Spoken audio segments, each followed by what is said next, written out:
God is omnipotent and omniscient. Yes. Why is it necessary for God to be meddling in the universe after he made it? Why didn't he make it right in the first place so it would go in the direction he wanted? Because there would be no need for us then. If the world were perfect, then we could not exist because we would have no freedom of choice to do bad.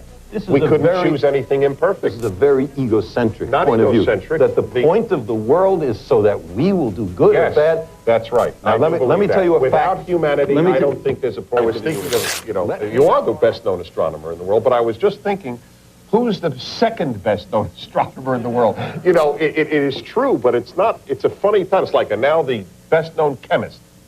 It's just you've just made something unique out of your life, truly. Because astronomers are not well known. Thank you. I never intended to do it. All I wanted to do was research to sort of immerse myself in the magnificence of the universe, and all this other stuff just sort of knocked on my door. You will believe that there are people out there, don't you? People, no chance. Because people are the result of a particular evolutionary pathway on the Earth that could not possibly recur elsewhere. Believe is a very... I'm sorry to catch you up on words. No, I like that. That's fine. Believe is a very strong matter for scientists. And belief in the absence of evidence maybe exists in religion, but it shouldn't exist in science. Okay. And since we do not have strong evidence for extraterrestrial life, I neither believe nor disbelieve. What I do say is that it's an extremely important question. We have the tools to find out. Let's look. Why is it important? It's important because, first of all, it characterizes who we are. For the longest time, people have thought that they were the center and point of the universe, the reason there is a universe.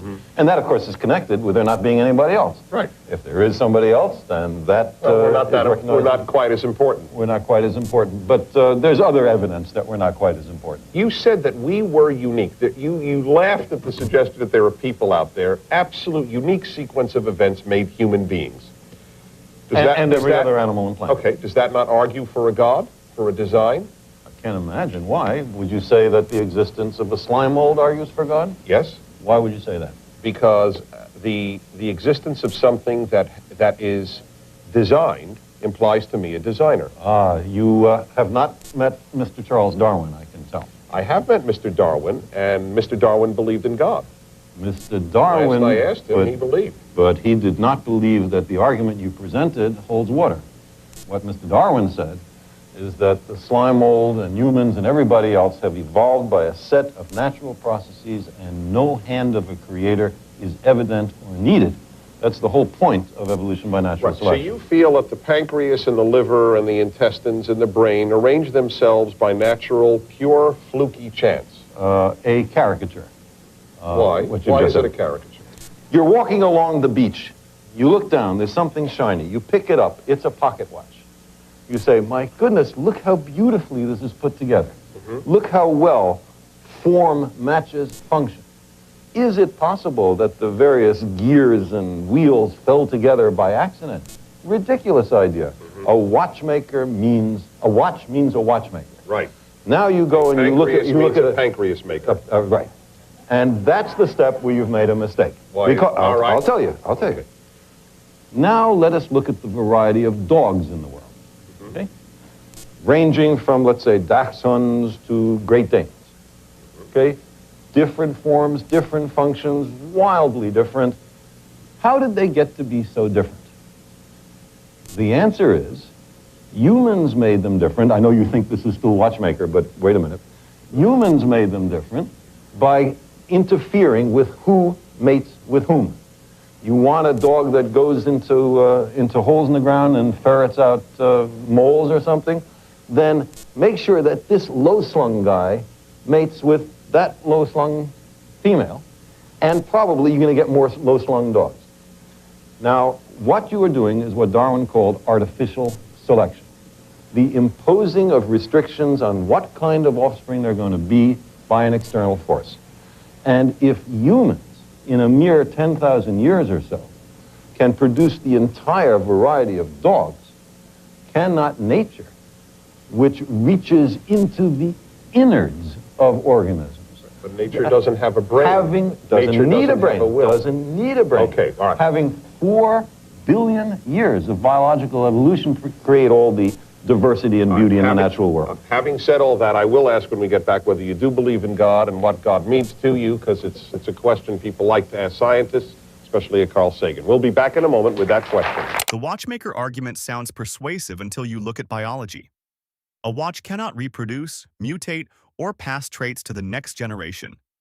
Living organisms can. That is why natural selection matters. Science shows that organisms better suited to their environment are more likely to survive and pass on their traits, which causes species to change over time. Evolution explains complexity through a natural process, not pure random chance. That directly challenges the Bible's claim that animals and humans were specially created according to their kinds. The evidence points to life changing through natural causes, not a designer stepping in from outside nature. Welcome back. With me is Carl Sagan, the world-renowned astronomer. I hasten to add that his new book is out, A Vision of the Human Future in Space, and it's called Pale Blue Dot, and I strongly recommend it. We're going to talk about that in a moment, but we were having a little debate here. You asked me, do I believe that the pancreas suggests a god, and I do.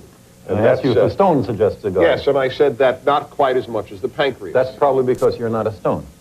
If you were a stone, you'd probably think it the other way around. As you're from Brooklyn, as we established, there was a statement that we used to say then about those ifs. If my grandmother had wheels, she'd be a trolley car. Or as people not in Brooklyn, or as people not in Brooklyn say, if I had eggs, I'd have ham and eggs. If I yes, that's had right. ham. But right, all right. So therefore, the ifs. If I were a stone, I wouldn't be. I would. Well, on television, anything goes actually. But maybe if I were a stone, I would be here right now. Actually, sometimes I watch TV and I think I am watching the stone. Be that as it may, you look at all this. I have to ask you a question then. Sure. Are you an atheist? What do you mean by atheist? One who believes that there is no God. What do you mean by God? I'll tell you exactly. A creator who, with intelligence, who is aware of his creation. But there are religions that believe in no God of that sort, and still are religions. I didn't ask you if you were religious. Buddhism. I know, I understand that. This is a scientific question. Was the universe created, or was it always here? Mm-hmm. And the only way to answer this is through science. We don't have the answer yet. Well, we have a suggested answer. The Big Bang suggests that it wasn't always here. Not at all. Not at all. Not at all. The Big Bang, here are two alternatives. Let me say the three possibilities, or three of the possibilities. One is that 10 or 15 billion years ago, or whatever it is, the universe was made from nothing. Right. Number two, that 10 or 15 billion years ago, the latest in an infinite sequence of expansions and contractions of the universe occurred. Mm-hmm. Third possibility, that 15 billion years ago, our universe was created from nothing, one of an infinite number of universes that are spontaneously forming and destroying. Right. Okay, now let me ask you something. Does the idea, I admit that the idea of God is mind-boggling, but do you not admit that the idea of infinity is more mind-boggling? Not more. There is no limit to the number of universes? What does that mean? What does God mean? What does it mean to make something from nothing? I gave It's mind-boggling either way. Let's admit it. Okay. Let's admit it. So where do you think the evidence leads? You look at a baby born and you say, Mother Nature is amazing, or there might be a God. Which is your more spontaneous response? Which is the more superficial and sentimental answer? Which is the deeper answer? There are a lot of questions you could ask. The sentimental and deeper may be the same. They may not be. That's correct. I fully acknowledge that. Sentimental is a danger. Sentimental is a danger. That is sentimental correct. can lead you into other directions. But But anyway, we don't decide on where the baby comes from by how it feels to have a baby. I've had 5, I mean, not in that sense, but we understand. in that sense, yes. I've had 5, and I think it's great, and I never had for a moment the thought, God intervened to make this baby. Let me ask you a question about that, by the way.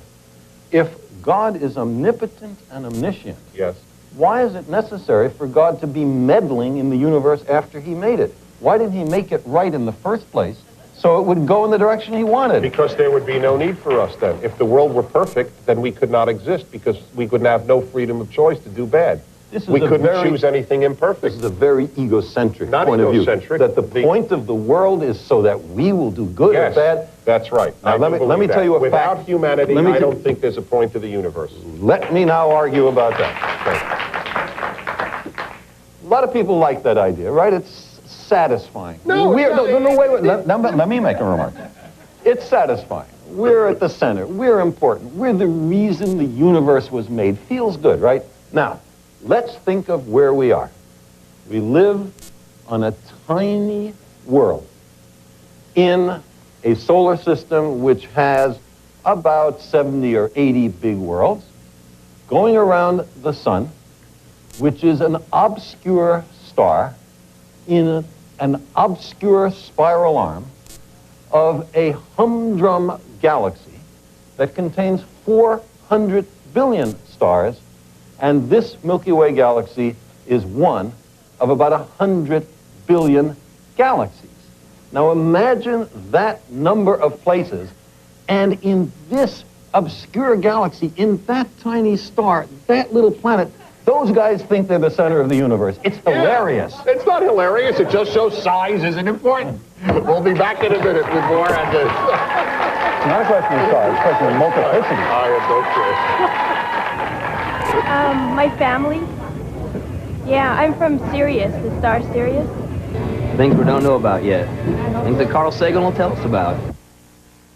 Why is it that man is still not evolving into a more perfect race? Why does it seem like we're actually declining instead of inclining?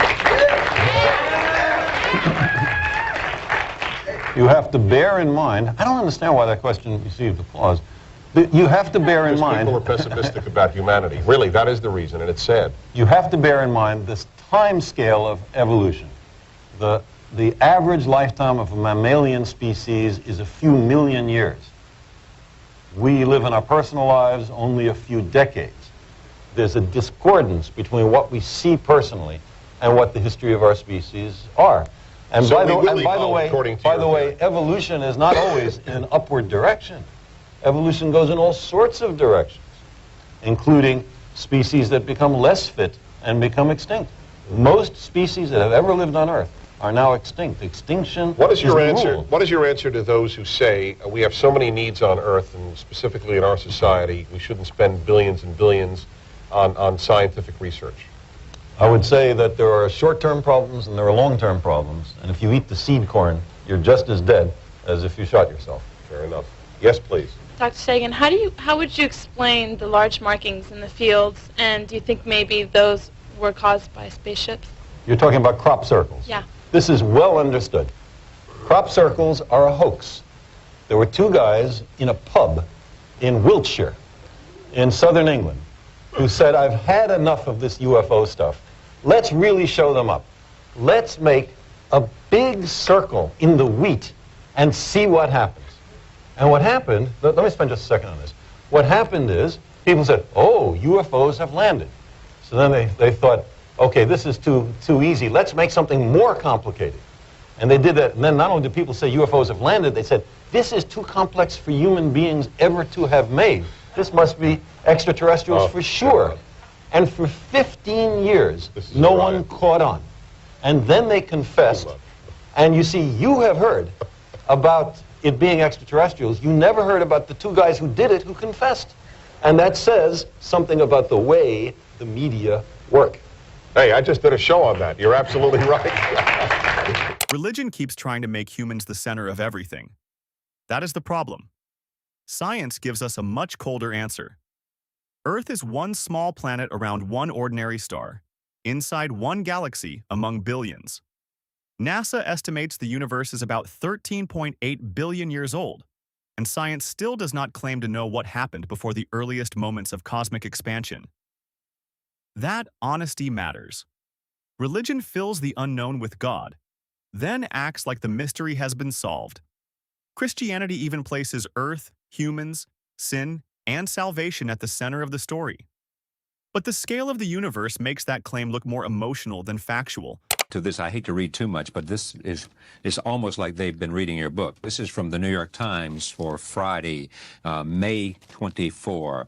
Americans flunk science, a study finds. Less than half of all American adults understand that the Earth orbits the sun yearly, according to a basic science survey. Nevertheless, there's enthusiasm for research, except in some fields like genetic engineering and nuclear power that are viewed with suspicion. Only about 25% of American adults get passing grades in a National Science Foundation survey of what people know about basic science and economics. I mean, this is singing your song, isn't it? Well, it's certainly what I'm talking about in the demon-haunted world.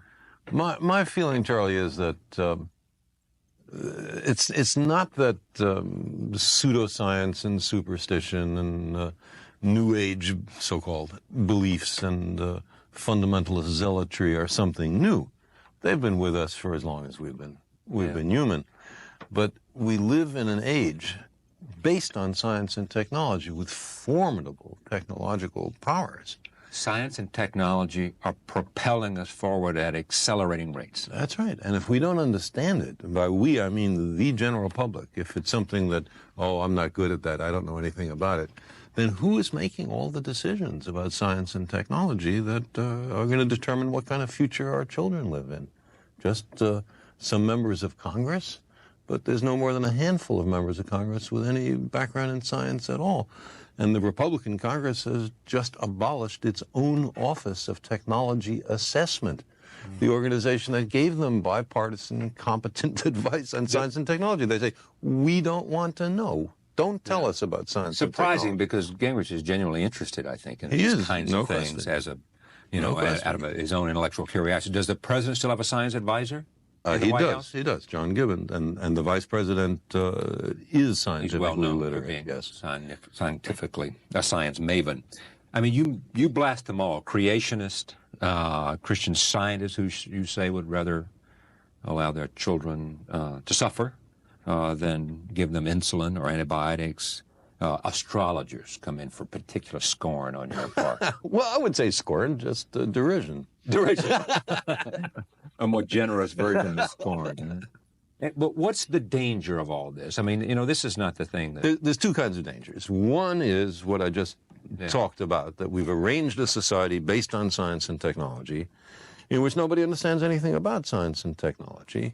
And this combustible mixture of ignorance and power, sooner or later, is going to blow up in our faces. I mean, who is running the science and technology in a democracy if the people don't know anything about it? And the second reason that I'm worried about this is that science is more than a body of knowledge. It's a way of thinking, a way of skeptically interrogating the universe with a fine understanding of human fallibility. If we are not able to ask skeptical questions, to interrogate those who tell us that something is true, to be skeptical of those in authority, then we're up for grabs for the next charlatan, political or religious, who comes ambling along. It's a thing that Jefferson lay great stress on. It wasn't enough, he said, to enshrine some rights in a constitution or a Bill of Rights. The people had to be educated, and they had to practice their skepticism and their education. Otherwise, we don't run the government. The government runs us. Jefferson was amazing in his devotion to science. We think of Jefferson as this man who was literate and who was a passionate articulator of freedom. But if you go to Monticello, exactly, what you appreciate is he was at heart a scientist, a botanist, an architect, geologist. And if you Meriwether Lewis, as we know from Stephen Ambrose, he wanted him to go out and do experimentations and explore and be skeptical and find answers to passages and explore the West. Exactly right. And there was also an economic grail if the Northwest Passage was found. Jefferson said that he was at heart a scientist, that he would have loved to have been a scientist. But there were certain events happening in America that called to him, and so he devoted his life to that kind of politics. Indeed. Yeah. So that generations later, people could be scientists. Yeah. Have we, the point is made, and maybe by you, when's the last time we had a president who made a speech about science? I say that. It is this notion that science is not of great interest to us in some sense, that somehow we don't want to learn. You see, people read the stock market quotations and financial pages. Look how complex that is. And because they know the direct connection to their own. There's a motivation, but they're capable. Large numbers of people. People are able to look at sports statistics. Look how many people can do that. Understanding science is not more difficult than that. It doesn't involve greater intellectual activities. But the thing about science is, first of all, it's after the way the universe really is and not what makes us feel good. And a lot of the competing doctrines are after what feels good and not what's true. Okay, but you got to make, I'm not sure you'll go this far with me, but I mean, there's a lot of that is about feeling good, and there's a lot of that that's about hocus pocus, but at the same time, there are millions of people who understand science does not prove religion, but because religion is faith-based, and therefore you should not deny the value of it because it is faith-based and not scientific. But let's look a little more deeply into that. What is faith? It is belief in the absence of evidence. Now, I don't propose to tell anybody what to believe, but for me, believing when there's no compelling evidence is a mistake. The idea is to withhold belief until there is compelling evidence. And if the universe does not comply with our predispositions, okay, then we have the wrenching obligation to accommodate to the way the universe really is. So you step forward to say, I deny all religion because I can't see it proved scientifically? No. You see, the value of religious experience and the value of reaching for higher experiences. Let me say, religion deals with history, with poetry, with great literature, with ethics, with morals, including the morality of treating compassionately the least fortunate among us. All of these are things that I endorse wholeheartedly. Where religion gets into trouble is in those cases that it pretends to know something about science. The science in the Bible, for example, was acquired by the Jews from the Babylonians during the Babylonian captivity of 600 BC. That was the best science on the planet then. But we've learned something since then. Roman Catholicism, Reformed Judaism, most of the mainstream Protestant denominations have no difficulty with the idea that humans have evolved from other creatures, that the Earth is 4.6 billion years old, with the Big Bang. They don't have any trouble with that. The trouble comes with people who are biblical literalists, who believe that the Bible is dictated by the creator of the universe to an unerring stenographer. And so therefore they... And has no metaphor or allegory. Faith is often presented like a virtue, but in plain terms, faith means believing without enough evidence. That is exactly why religion becomes dangerous when it starts making claims about science, medicine, or the origin of life. Science tests ideas, corrects mistakes, and changes when the evidence changes. Religion protects old claims because people are emotionally attached to them. The Bible reflects the ancient world that produced it. It does not explain genetics, evolution, germs, galaxies, or the age of Earth. When Christianity tries to override science with faith, it asks people to trust ancient certainty over modern evidence. And from there, they make their political and economic choices and social choices. And scientific. And scientific choices. And scientific. And that's part of your problem with that idea. Exactly. It is that because for the wrong reasons, we make the wrong choices about science. That's right. So who is more humble? The scientist who looks at the universe with an open mind and accepts whatever the universe has to teach us, or somebody who says everything in this book must be considered the literal truth and never mind the fallibility of all the human beings involved in the writing of this book? Mm-hmm. Okay, I mean, I accept that, but I also, the argument being made by many is that, you don't have to, whether a specific scientific act took place as described by some biblical writer is not at the heart of the religious faith and the religious experience. Some people agree with you, and some people don't. Some people think that every jot and tittle in the Bible is essential. You throw one thing away to allegory or metaphor, then it's up to everybody to make their own decision. Then how are we, a lot of this has to do with science in the United States. Are we different than other nations? Absolutely not. You can see this worldwide. In India, there's a madness about astrology. In Britain, it's ghosts. In Germany, it's rays coming up from the earth that can only be detected by dowsers. Every country has its own specialties. We seem to be fascinated by UFOs right now. But one thing... What is that? Before you leave UFOs, tell me about you and Professor Mack. John Mack is a professor of psychiatry at Harvard, who I've known for many years. We were arrested together at the Nevada nuclear test site protesting U.S. testing in the face of a Soviet moratorium on testing. And many years ago, he asked me, what is there in this UFO business? Is there anything to it? And I said, absolutely nothing, except, of course, for a psychiatrist. He is a psychiatrist.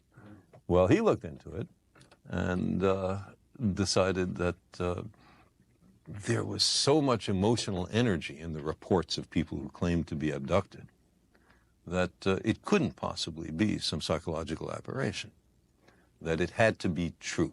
He believed his patients. I do not believe his patients.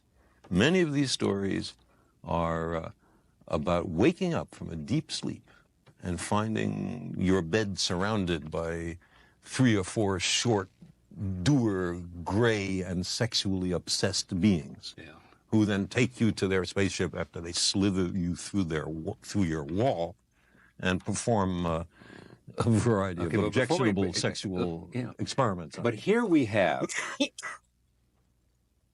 Dr. Carl Sagan, astronomer, versus Dr. what's his first name? Mack. John Mack. MD. No question. So what's the problem?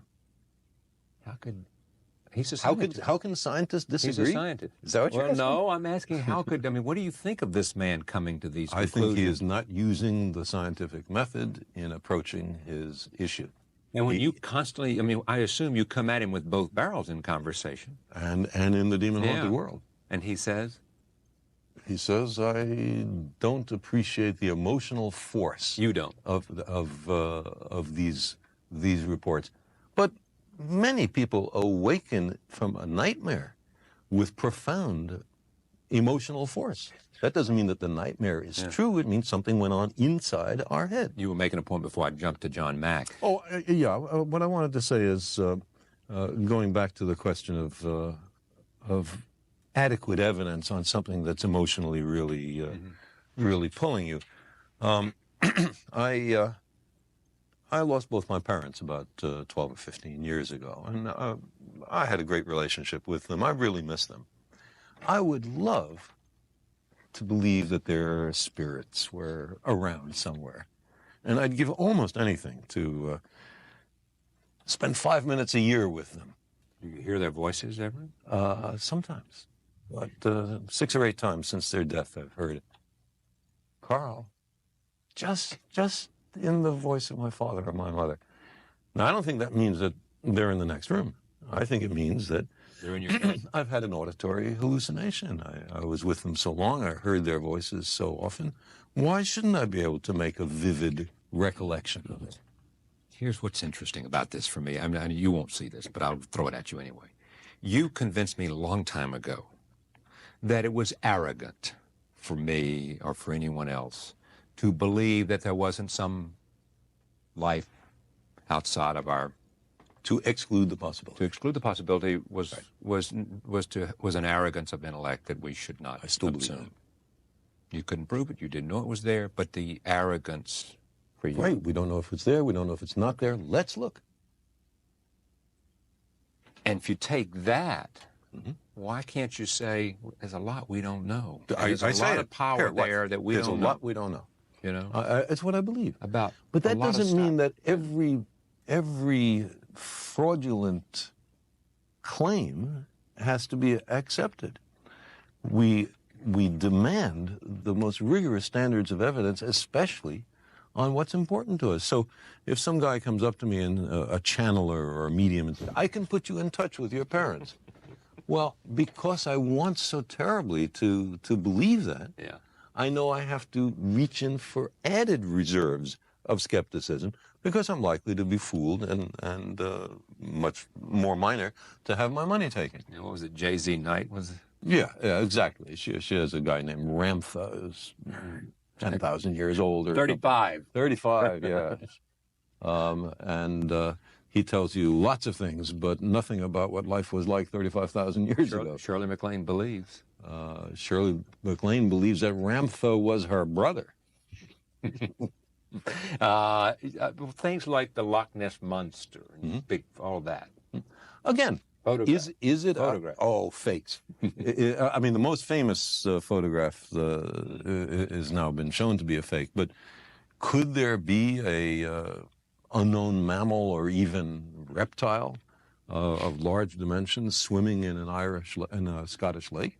Sure, there could. That we don't know about. Sure, there could. Who says no? But nobody. But the evidence does not support it, does not demonstrate it. So do we say, oh, ridiculous? No, we don't do that. We say unproved, which is a Scottish verdict.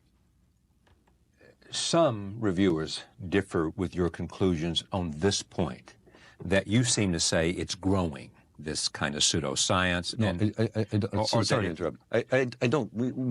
This is part of being human. Humans have had this way of magical thinking through all of our history. The problem is that today the technology has reached formidable, maybe even awesome proportions. And so the dangers of thinking this way are larger. Not that this is a new kind of thinking. You are living with myelodysplasia. Or I have been. You have been. It's in remission. Or you have what? Well, you know, with diseases of this sort and all cancers. Cancer of the bone marrow? It's myelodysplasia is not exactly cancer of the bone marrow, but if untreated, it inevitably leads to leukemia. And the trouble with all these diseases is you never know that you've got every last cell. You can only detect down to a certain level.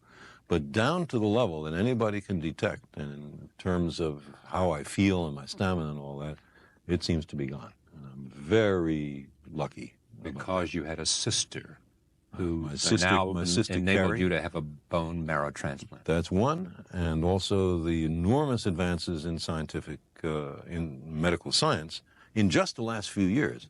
If I had had this thing 5 or 10 years ago, I would be dead sure as shooting.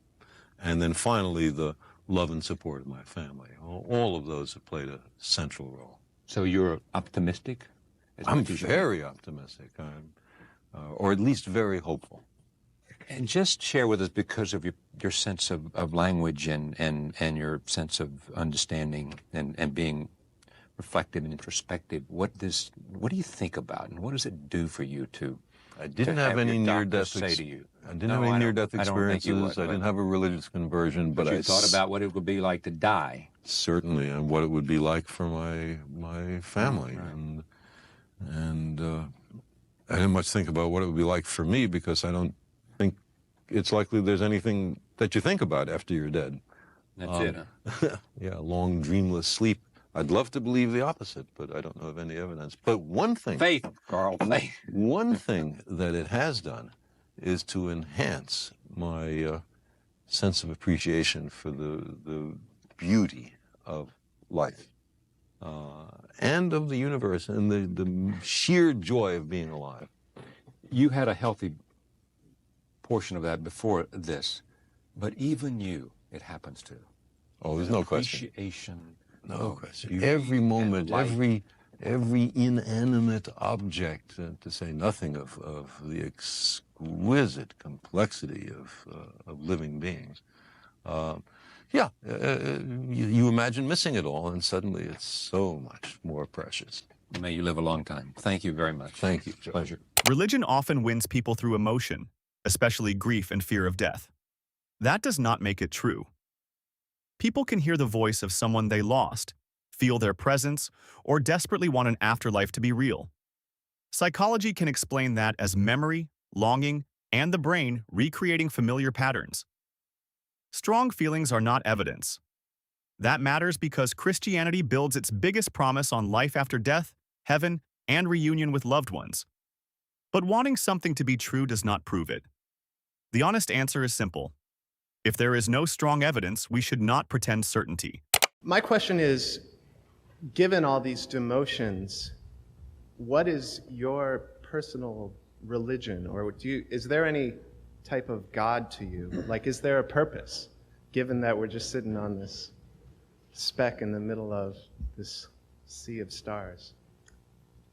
No, I don't want to duck any questions. And I'm not going to duck this one, even though I have high religious personages who are close friends of mine in this room. But let me ask you, what do you mean when you use the word God?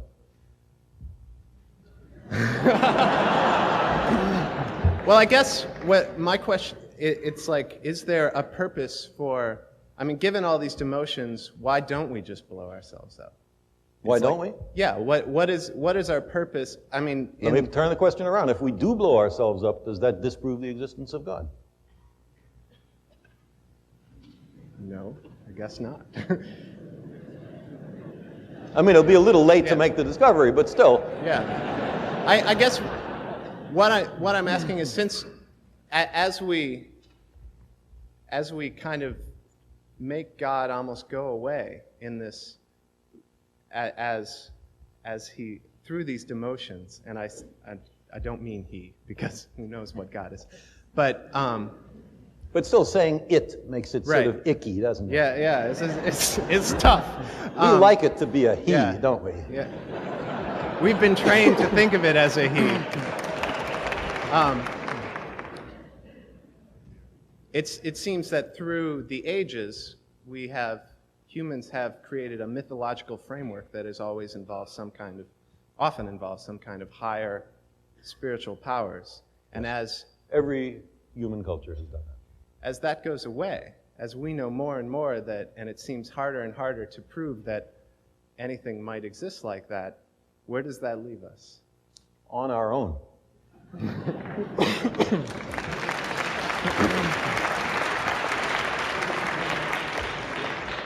Which, to my mind, is much more responsible than hoping that someone will save us from ourselves so we don't have to make our best efforts to do it ourselves.